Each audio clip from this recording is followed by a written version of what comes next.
Você tem tratado Deus como o gênio da lâmpada? Quando você vai a um culto, você vai por qual motivação? Adorar, celebrar ao Senhor ou apenas receber um favor, um milagre, uma bênção? Eu sou Nilma Barbosa e estamos no canal É Preciso Falar. Vamos falar de coisas importantes hoje e que faz toda a diferença nas nossas vidas. Mas primeiro se inscreva no canal, compartilhe com seus amigos e deixe o seu like, combinado?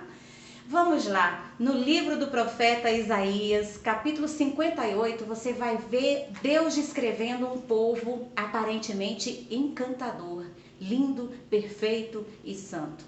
Aparentemente, eu disse, porque o próprio Deus diz do povo, e ele fala assim, olha, é um povo que procura saber qual é a minha vontade. É um povo que se preocupa em saber qual é o meu caminho, se preocupa em me agradar, em fazer os seus rituais, em me seguir diariamente, dia a dia. Eles estão me servindo dia a dia. É um povo que jejuma, inclusive, uma prática que até hoje tem sido abandonada por muitos crentes. Mas para esse povo tão lindo, tão perfeito, para essa igreja maravilhosa, que aposto que a maioria dos pastores hoje gostariam de pastorear, Deus chama o profeta e diz: clame bem alto, toque a trombeta, encha o seu pulmão de força de ar e grite como uma trombeta, denunciando o pecado e a transgressão desse povo. Que pecado! Que transgressão! Aparentemente estava tudo tão lindo, tão perfeito, mas na verdade é que Deus sonda o nosso coração. Deus sempre vê além das aparências. Quando a gente olha para uma igreja cheia de crente, parece todo mundo lindo, perfeito, com o mesmo alvo, com o mesmo propósito, com a mesma intensidade e intenção, com a mesma motivação de coração, de celebrar ao Senhor, de servi-lo em espírito e em verdade, mas na verdade, Deus é que sabe. E Deus sabia naquela época que estava acontecendo, assim como Ele sabe também ainda hoje o que é que está acontecendo. E ele diz assim, esse povo jejuma, mas eles na verdade eles buscam seus próprios interesses. Nem o meu dia eles guardam. Eles não estão nem aí, eles tratam mal os seus funcionários, eles são injustos com as pessoas, eles não amam o próximo, eles brigam, eles falam palavras insensatas, eles ficam falando coisas tolas, julgando, perseguindo, afrontando. Olha, chegam a quase a se pegar fisicamente. E era um povo que jejumava e aparentemente era lindo, né? Que coisa mais estranha, mas nos faz pensar, nós também hoje como estamos. Tem muita gente num ativismo religioso tão grande, fazendo tantas coisas lindas, perfeitas e maravilhosas para Deus, aparentemente para Deus. Mas às vezes Deus não está recebendo o que muita gente está oferecendo. Assim como a oferenda de Caim, Deus não recebeu. E muitos hoje também é a mesma coisa. Por quê? Deus deseja receber primeiro o ofertante e depois a oferta do ofertante. Assim como ele fez com Abel, recebeu primeiro Abel e depois a sua oferta. Deus deseja também a mesma coisa de nós. E Ele tem uma bênção específica para aqueles que se alinharem com Ele, estreitarem esse relacionamento. E está escrito no mesmo capítulo que eu acabei de mencionar. No versículo 11 diz assim: o Senhor te guiará continuamente. Já imaginou ser guiado direto por Deus, continuamente? Saber o que é preciso fazer, ser, aonde ir, o que falar, como proceder em todas as coisas. É uma bênção extraordinária. Mas não é só isso não. Ele também diz, fartará a tua alma em lugares áridos. Você já viu uma flor nascer no asfalto? Uma calçada? Uma planta nascer onde era improvável. E ela não só nascer, mas florir, né? Florescer e produzir frutos. É mais ou menos isso que Deus está falando para nós. Mesmo em tempos de crise, vocês vão florescer, vão produzir, porque Ele fortificará os seus ossos, os nossos ossos. Fala de força, vitalidade, saúde, poderio. E ainda você será como um jardim regado, belo, bonito, cheiroso, apresentável. E tem mais, e será ainda como um manancial de águas que não faltam. É muita coisa boa em um único versículo, não é? A palavra de Deus diz, é uma promessa extraordinária, mas, porém, todavia, no entanto, só para você prestar atenção, É uma promessa que ela é condicionada ao nosso comportamento.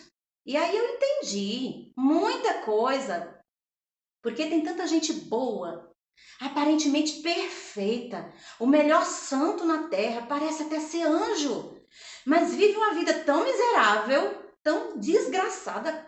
Desculpa a palavra, mas é assim, né? Desgraça é o quê? A falta de graça. Uma vida miserável, uma vida de lágrima, de sofrimento. Não é uma fase, como muitos de nós passamos, é uma vida inteira.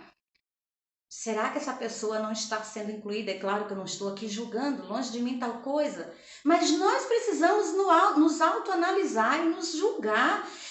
Fazer como o salmista disse: sonda-me, Senhor, sonda o meu coração, vê se há em mim algum caminho mau e guia-me pelo caminho eterno. Será que não é preciso fazer isso e descobrir o que é que está acontecendo? Porque a culpa não é de Deus, o negócio está conosco, o problema está em nós. Sonda-me é a mesma coisa dele falar no original, tomba-me, como se você tomba um vaso e descobre que quando você tomba um vaso de lugar, ali tem muita sujeira precisando ser limpa. Quando alinharmos a nossa vida com Deus, muita coisa boa vai acontecer. Mas é preciso sermos autênticos, vivermos de verdade para Ele, por Ele, sabe? Através dele. Todas as coisas que nós fizermos, pensarmos, comermos, bebermos e todas as outras coisas, sermos para a glória dele. A nossa vida não pode ser dividida entre vida secular e vida espiritual. Eu vejo gente falando assim: eu sou crente, mas o meu braço não é não. Tem gente que diz assim: negócio é negócio, vida espiritual à parte. Já ouviu? Ensinamento errado. Não é assim que a Bíblia diz. Muito pelo contrário, a Bíblia recomenda em vários versículos sobre servirmos a Deus em todos os lugares, inclusive com o nosso patrão, com os nossos funcionários empregados, servi-los como se fosse ao Senhor. Não se separa. É preciso analisarmos muita coisa para sermos abençoados. É preciso primeiro servir a Deus em espírito e em verdade, de verdade, sabe? Uma vez eu me surpreendi com Deus. Eu fiquei surpresa com o que Ele me revelou. Eu estava me preparando para dar um treinamento a líderes, né, numa igreja, e foi vários dias de preparação, de leitura, de jejum, de oração. E eu me lembro que certo dia eu acordei ouvindo a voz de Deus e Ele me disse duas coisas que me chocou bastante. Eu jamais imaginava. Uma delas foi, ele me disse assim: você sabia que muita gente está trabalhando para mim, está trabalhando na minha obra, fazendo muita coisa, mas é só para disfarçar, camuflar, esconder a sua vida não transformada, a sua vida não convertida? Era tipo uma pergunta para mim pensar, refletir e passar a enxergar. Eu levei um susto. Eu não sabia. Eu levei um susto, porque muitas vezes nós olhamos para as pessoas tão envolvidas na obra e às vezes nem todas elas estão dando ao Senhor o que é preciso, o seu coração, a sua essência, fazendo pela motivação correta. E às vezes nós falamos: é um grande homem de Deus. Às vezes até menosprezamos quem realmente é grande homem e mulher de Deus, em detrimento, sabe? Pensando em analisar e parabenizar somente aquele que está trabalhando muito. E a gente vê como que é a pessoa possuída de muita espiritualidade, autenticidade e tudo mais. E às vezes não é. É só para camuflar uma vida não convertida.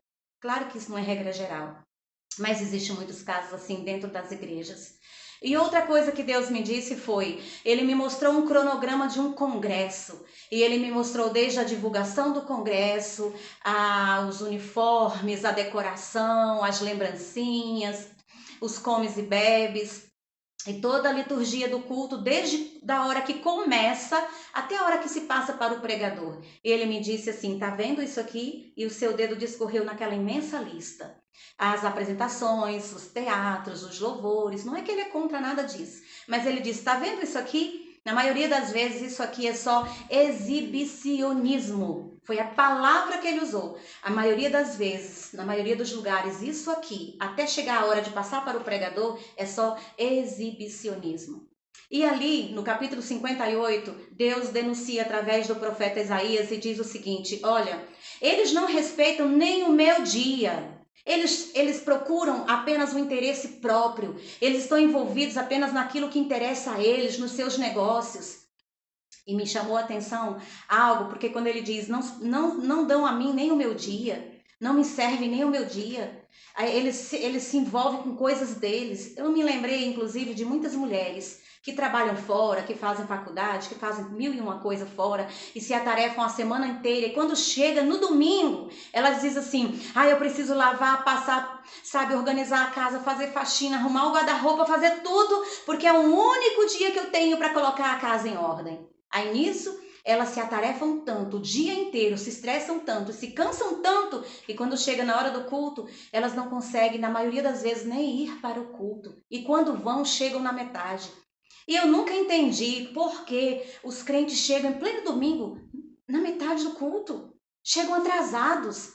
Como assim chegar atrasado pleno domingo, num culto que é o Senhor, num dia que é livre para servir de descanso, de estar em família, de servir a Deus, de fazer uma visita, levar uma cesta básica, se programar, se organizar para o culto, se preparar antecipadamente, chegar mais cedo, com um desejo de servir a Deus de verdade e oferecer o melhor culto da sua vida. Aí você chega atrasado, desfilando e senta, mascando às vezes até um chiclete, como se nada tivesse, como se estivesse num cinema.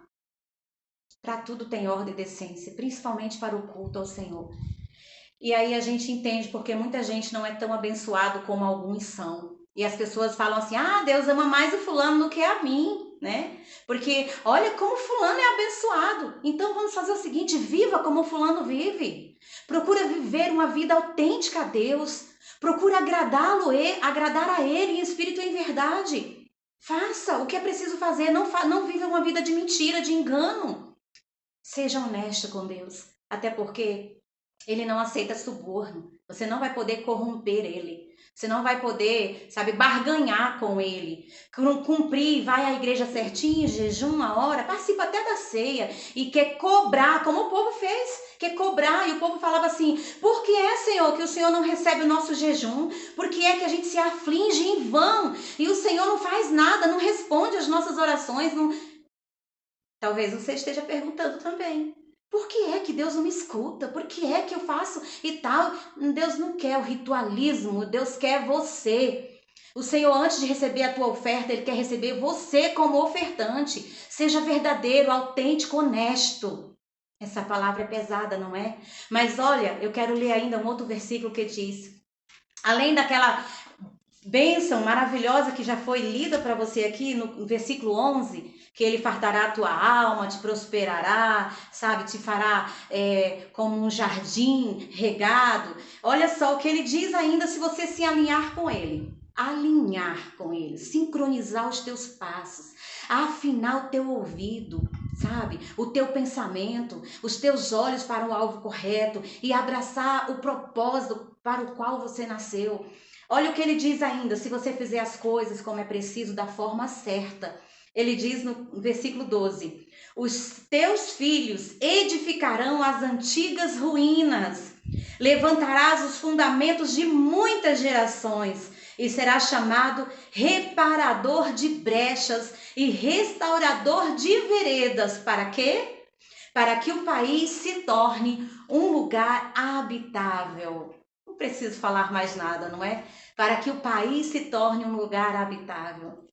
E nós estamos vivendo momentos tão difíceis no nosso país, mas muita coisa pode ser mudada através de nós, da nossa geração, dos nossos descendentes. Há uma bênção grande sobre a nossa vida, sobre a nossa família. E todas as decisões que nós tomamos afetam a nossa família de forma direta.